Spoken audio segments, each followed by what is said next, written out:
Uma auditoria do Tribunal de Contas do Estado de São Paulo apontou falhas graves na operacionalização e também na gestão do programa Recomeço, que foi criado em 2013 com o objetivo de acolher e ajudar a reinserção dos usuários de drogas aqui em São Paulo. A repórter Beatriz Manfredini traz as informações.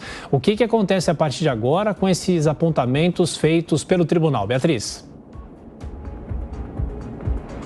Tiago, agora o governo de São Paulo precisa dar uma resposta sobre essas falhas apontadas pelo Tribunal de Contas aqui do Estado de São Paulo. O TCE deu 15 dias para que o governo do Estado se pronuncie, então, sobre essas falhas, preste esclarecimentos, dê dados e informações sobre todos esses problemas encontrados nessa auditoria, nesse relatório. O programa Recomeço ele foi criado em 2013, mas essa auditoria ela analisou o programa entre os anos de 2020 e 2022 e fez, então, alguns apontamentos. É importante a gente dizer que durante esses anos o programa estava sob a gestão do ex-governador João Dória e do ex-governador Rodrigo Garcia. Foi nesses anos que essa análise aconteceu e agora o governo, então, tem que responder sobre essas falhas apontadas dentro desse período. O que diz o TCE é que encontrou, por exemplo, algumas falhas na união das pastas, na integração das pastas, que tem que desenvolver, por exemplo, aquelas vagas de acolhimento. O programa Recomeço, ele prevê vagas de internação para aqueles dependentes químicos, usuários de drogas, que voluntariamente procuram um tratamento. Então, são pelo menos 5 pastas, são Secretaria do Desenvolvimento Humano, Secretaria da Segurança Pública, da Saúde, que trabalham juntas nesse processo.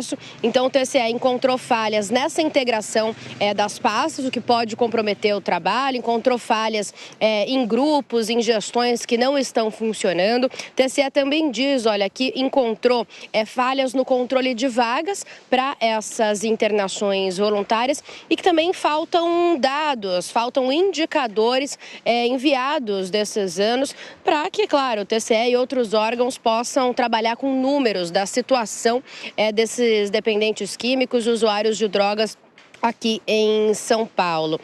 Há aí diversos tipos de ação para tentar resolver essa questão aqui em São Paulo.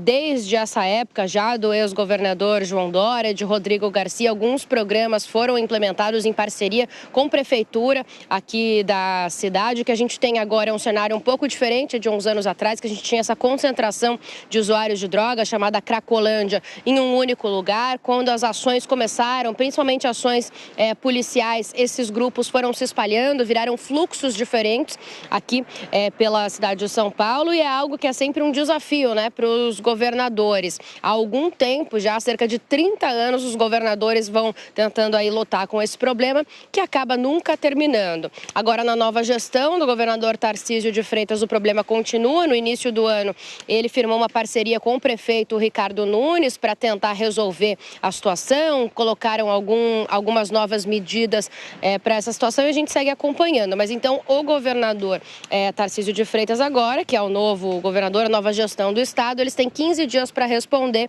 sobre esse programa acolhimento dos anos de 2020 até 2022 para o Tribunal de Contas do Estado de São Paulo. Tiago. Esse é o drama da Cracolândia aqui em São Paulo. Beatriz Manfredini, até já. Cristiano Vilela, já é um tema sensível aqui em São Paulo em relação à Cracolândia. Há uma união de esforços entre Estado e a Prefeitura. Agora, se há falhas num programa como esse, é difícil, né? Porque o Tribunal de Contas do Estado está no papel que lhe cabe, simplesmente fazer uma avaliação do que é de informação, de que informação chega ao Tribunal de Contas, informações vindas da Prefeitura e, no caso do Estado, também. Exatamente, Tiago. O Tribunal de Contas do Estado de São Paulo é um órgão bastante técnico, que faz uma análise bastante técnica dos resultados, dos números apresentados.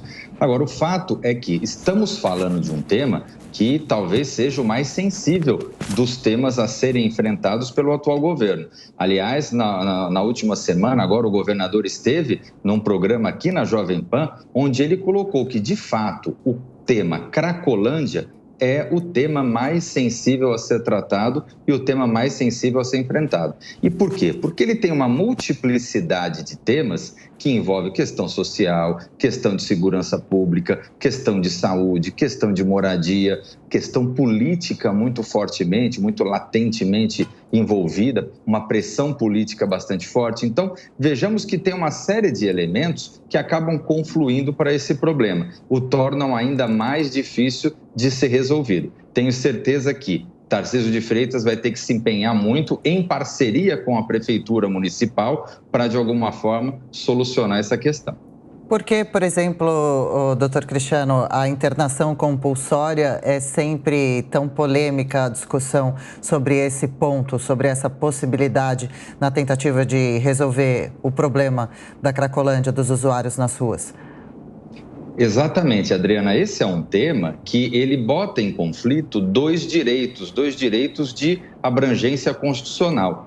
Um deles é o direito do cidadão de não ser internado, não ser colocado num determinado local sem que seja do seu interesse, vai estar restringindo o seu direito de ir e vir, a sua liberdade de locomoção. E, por outro lado, você tem o interesse da sociedade no sentido de segurança, no sentido de fazer com que os seus espaços públicos não sejam privatizados, não sejam ocupados por grupos privados, muitas vezes colocando em risco a segurança da sociedade. Diante de um conflito de normas constitucionais, a boa técnica jurídica, ela leva a uma necessidade de sopesamento, visando o interesse do Estado, visando o interesse da coletividade. No entanto, infelizmente, se politiza demais esse problema. E aí, diante dos aspectos políticos, acaba-se, diante de qualquer medida tomada para se retirar determinados moradores de rua ou determinados usuários de droga das áreas da Cracolândia, acaba-se tendo uma grande pressão política para que o Estado não tome esse tipo de atitude. E com isso você vai perpetuando. Por outro lado, a sociedade tem também que se posicionar, que se manifestar, até para dar espaço, para dar força para que os órgãos do governo do Estado, da Prefeitura Municipal, possam tomar essas medidas que são necessárias para que se possa garantir o direito, não apenas de um grupo, mas de toda a coletividade, de usufruir das áreas públicas do município.